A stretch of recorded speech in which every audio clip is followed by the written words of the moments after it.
You have to be patient and have perseverance and having a sense of where you want to go and having the passion to still believe in your idea even when everybody else is saying, well, why are you wasting your time on this? Obviously it's not happening, but you know it's going to happen. You just don't, you never give up on that idea. I think what's great about the truly transformative inventions and the entrepreneurial ideas that really end up having a significant impact is they start relatively small and most people don't quite understand even what you're talking about, and they take some time before they get traction, but eventually they break through and the impact's far broader than anybody could have imagined. Entrepreneurs who want to change the world, want to have a significant impact, don't want to just build a company, they want to build an industry, don't want to just create another product or service, they really want to fundamentally improve aspects of people's lives. The people who started these great companies, they just think out solutions on their own to problems. You don't do it the way it's been done before. That's in a book. You go out and you try something new because you think that you'll be able to make it work. The great business icons, it's not that they were worth hundreds of millions or billions or trillions of dollars, is that they moved society forward. Whatever their motivations, whatever it was, they being here and their lust for success, for power, for money, for fame, moved us forward. Every great business leader I've ever met, in addition to being very smart, very driven, they have this, why not me? Screw it, I deserve it, let's go. And if you don't have that, you can't achieve greatness.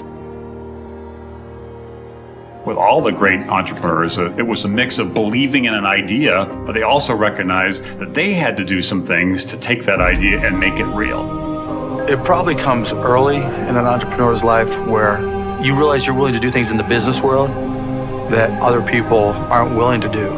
Everybody has got ideas and everybody's got ambitions, but most people aren't willing to cross that line. And I think an entrepreneur that's successful, that's your nature. Wherever there's change, wherever there's uncertainty, there's opportunity. You have to be able to take risk. You can't have greatness in anything without putting it on the line, and otherwise everybody would have it. If there was no loss, if there was no chance of tremendous failure or tremendous setback, you can't have the upside. There is no success without risk-taking. And I think that is actually what distinguishes the captains of industry from others. You have to be smart, you have to have vision, you have to have all of these different things. But the most successful people are the people that had the right idea but never, ever quit or gave up. The people that really succeed in life are those that don't quit.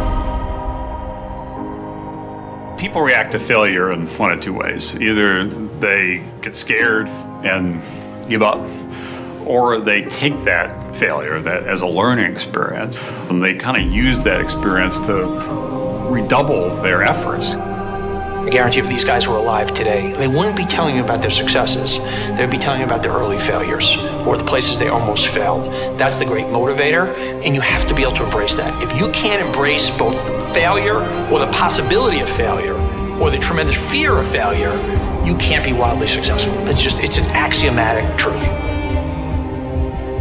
One striking thing about Carnegie, and this is true of the great entrepreneurs, they're willing to take risks. They're willing to roll the dice and bet, in later days, the whole corporation, or in this case, bet his career. Most people are too busy looking on the outside to really check what their barometers say inside. So as an entrepreneur, if you look inside, you'll find things that they all need that could become immensely popular if someone had the courage to promote it or to build it.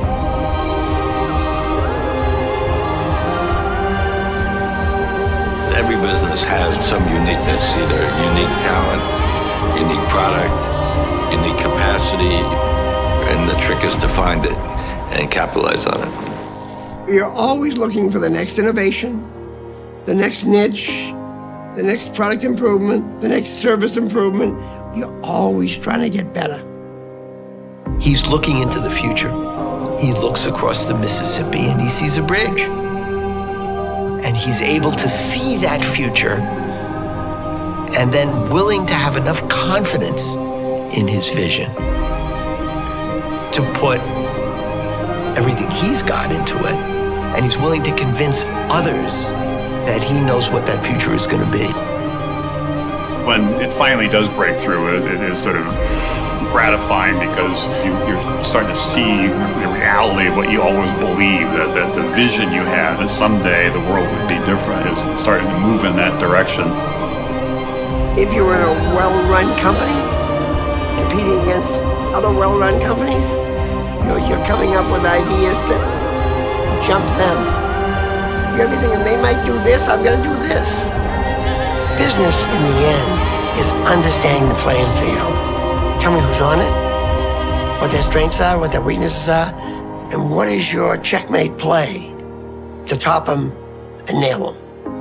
And so you're always in that competitive game. You're looking at innovation. You're looking at leapfrogging, trying to get ahead of them. You're never complacent.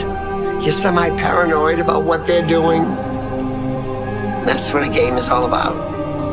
Oftentimes I'm asked, do you have to be ruthless to be very successful? And I say, you do not have to be ruthless, you have to be smart.